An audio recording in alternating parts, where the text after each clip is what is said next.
Hey Reddit, I'm freaking out, and I need to tell someone before I lose my mind. This is going to be a long one, so grab a coffee or something, because I need to get every detail down. I don't know if I'm dealing with a ghost, a squatter, or something worse, but I'm starting to think I made a huge mistake buying this house. 3 months ago, I, 28 million, moved into an old Victorian house in a small town in upstate New York.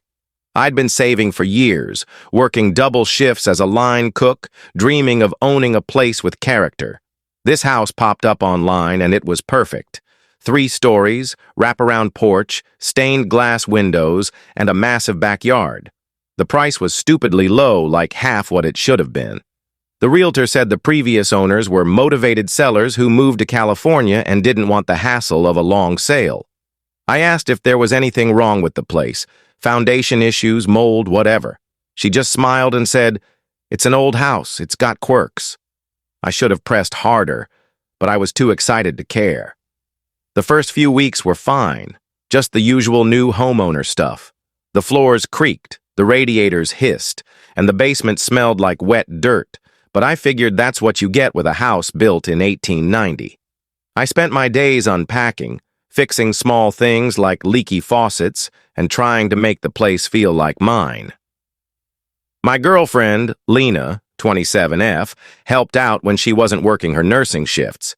She loved the house too, though she joked it looked like it belonged in a haunted house movie. "You sure there's no ghosts in the attic?" she'd tease. I laughed it off. I'm not a superstitious guy. Then the weird stuff started. It was small at first, easy to explain away. I'd leave my keys on the kitchen counter, and the next morning they'd be on the dining table. Or I'd find a light on in a room I hadn't been in all day. Once I came home from work and found my coffee mug, the one Lena got me that says, "World's Okayest Chef," in the sink, filled with water. I know I didn't leave it like that. Lena hadn't been over, and I live alone. I told myself it was just me being forgetful, maybe stressed from the move. But then I started hearing noises. At night, when I was trying to sleep, there'd be this faint tapping from the walls, not like pipes banging, more like someone knocking softly, rhythmically. Tap, tap, pause, tap, tap, tap. It'd go on for a few minutes, then stop. I checked the attic for critters, thinking maybe squirrels or rats were the culprits. Nothing. No droppings, no nests, just cobwebs and old insulation. The noises kept happening, always between midnight and 3 a.m. I started sleeping with earplugs, but I could still feel the vibrations sometimes. About a month ago, I found the room. I was in the basement, trying to clear out a bunch of junk the previous owners left behind. Cardboard boxes filled with moldy books, broken furniture, and random knickknacks. The basement's huge but creepy, with bare concrete walls and a single flickering bulb. There was this massive, ugly bookshelf against one wall, probably 6 feet tall and solid oak. I decided to move it to make space for a workbench I wanted to build. It took all my strength to budget, but when I did, I saw something that made my stomach lurch. A small wooden door, maybe 3 feet high, hidden behind the shelf. It looked like something out of a fairy tale or a nightmare. The door was old, warped, with rusted hinges and no handle, just a small keyhole. I stood there for a good 10 minutes, staring at it, my heart pounding. Who hides a door behind a bookshelf? I texted my buddy Mike, who's been my best friend since high school. "Yo, found a secret door in my basement. Should I open it?" He replied, "Bruh, you're in a horror movie. Get a weapon and don't die." Classic Mike. I grabbed a flashlight and a crowbar, mostly for courage, and pried the door open.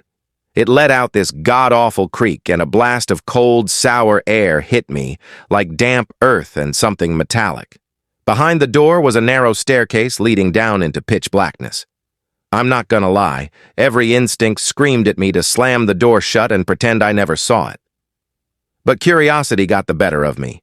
I told Mike I was going in and to call the cops if I didn't text him in an hour. The stairs were steep and uneven, carved out of stone. My flashlight barely cut through the darkness. At the bottom was a small room, maybe 10 by 10 feet, with rough stone walls and a packed dirt floor. In the center was a wooden table with a single chair, like someone had been sitting there waiting for something. On the table was a leather-bound notebook, a rusty oil lamp, and a small metal box, about the size of a cigar box. The air was so heavy it felt like breathing soup. I picked up the notebook first. It was old, the pages yellowed and brittle. The handwriting was faded, but I could make out dates starting in 1921 and going through 1923. Most of it was illegible, but certain words kept popping up. Eleanor. She watches. The light keeps her away. And don't open it. It read like a diary, but the tone was frantic, like the writer was scared out of their mind. The metal box was locked, and the lamp wouldn't light, so I took the notebook and box upstairs to examine them later. I didn't want to stay down there any longer than I had to. That night I tried to read more of the notebook, but the writing was too faded, and my eyes kept drifting to the metal box. It was warm to the touch, which was weird. It had been in that freezing basement all day. I tried picking the lock with a paperclip, but no dice. Lena came over for dinner, and I showed her the notebook. She got creeped out and told me to throw it out. "This is how horror movies start, babe," she said, only half joking. I laughed, but I couldn't shake the feeling that something was off. The next morning, I found the notebook open on my kitchen table, even though I'm 100% sure I left it in my bedroom. The page it was open to had a single sentence written in fresh black ink. "Don't open the box." I froze. I live alone. Lena was at work. No one else has a key. I checked every door and window, locked tight. No signs of a break-in. My first thought was that someone was messing with me. But who? Mike's not the prank type, and Lena was just as freaked out when I told her. Things got worse from there. The tapping in the walls turned into scratching, like nails dragging across wood. I'd feel watched all the time, especially at night. I'd be in the living room, watching TV, and get this prickly sensation on the back of my neck, like someone was standing right behind me. I'd whip around and nothing would be there. One night, I woke up at 3:17 a.m. to whispering coming from the basement. It wasn't words, just this low, hissing murmur, like a conversation I couldn't quite hear. I didn't go check. I'm not that stupid. I started digging into the house's history. I went to the local library and found some old records. The house was built in 1890 by the Harrow family, who were big shots in town back then. They had a daughter, Eleanor, who vanished in 1923 at age 16. The official story was that she ran away, but there were rumors she'd been locked in the house by her parents. Some said she was unwell. Others hinted at a scandal, maybe an affair or a pregnancy. Either way, she was never seen again, and the family left town a year later. The house changed hands a few times after that, but no one stayed long. I couldn't stop thinking about the notebook and the box. I called a locksmith to open the box, figuring maybe there'd be answers inside. He was an older guy, said the box was an antique, probably from the 1920s. He got it open in 10 minutes. Inside was a silver locket with a faded photo of a young girl, long dark hair, pale face, staring straight at the camera. I'm no expert, but she looked like she could have been Eleanor. There was also a folded piece of paper with one sentence. "If you see her, don't look away."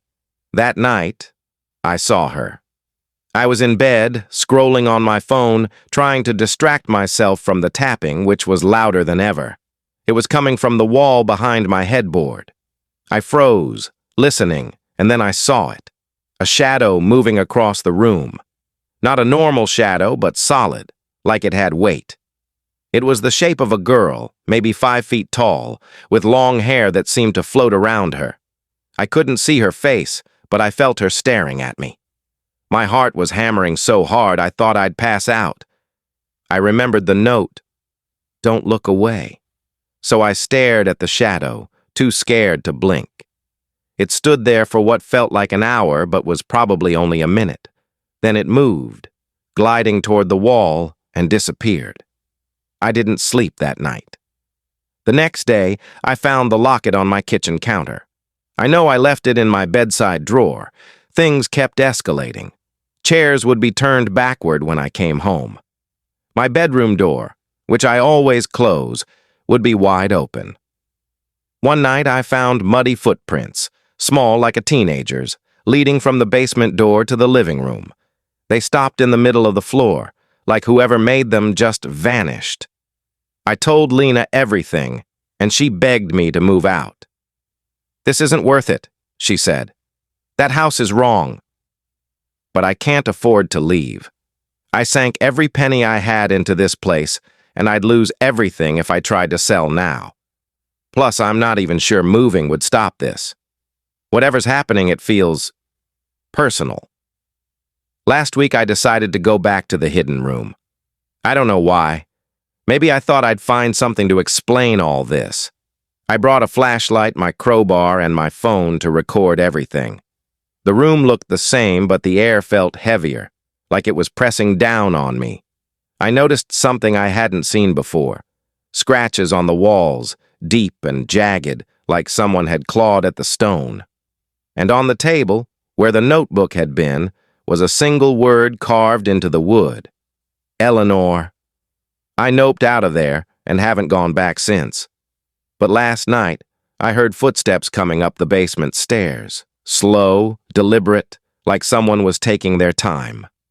They stopped just outside the door, and then the whispering started again. This time I could make out words. "You opened it." Over and over like a chant. I'm writing this from my car, parked a block away from my house. I'm too scared to go back inside. I'm staying at Mike's tonight, but I can't keep running forever. I'm thinking about burning the notebook and the locket, but something tells me that might make things worse. I keep wondering what it is. The box, the door, or something I haven't found yet. Reddit? What the hell is going on? Is this a ghost? A hallucination? Did I accidentally unleash something when I opened that box? Has anyone dealt with anything like this? I'm desperate for advice. 8 hours later. I'm at Mike's now, but I can't shake the feeling that I'm being watched, even here. When I grabbed my stuff from the house earlier, the basement door was open, even though I locked it. There was a new note in the notebook, in that same fresh black ink. She's awake now. I'm losing it. I'm gonna try to find a priest or someone who knows about this stuff. I'll update again when I can. 12 hours later. I went to a local church this morning and talked to a pastor. He didn't laugh me off, which I appreciated, but he said he's not qualified for spiritual disturbances and referred me to someone who does house blessings. I'm meeting them tomorrow. Also, Mike says he heard tapping in his apartment last night after I fell asleep on his couch. I don't know if I brought something with me or if I'm just cursed now. I'm scared to go back to the house, but I need to figure out how to end this.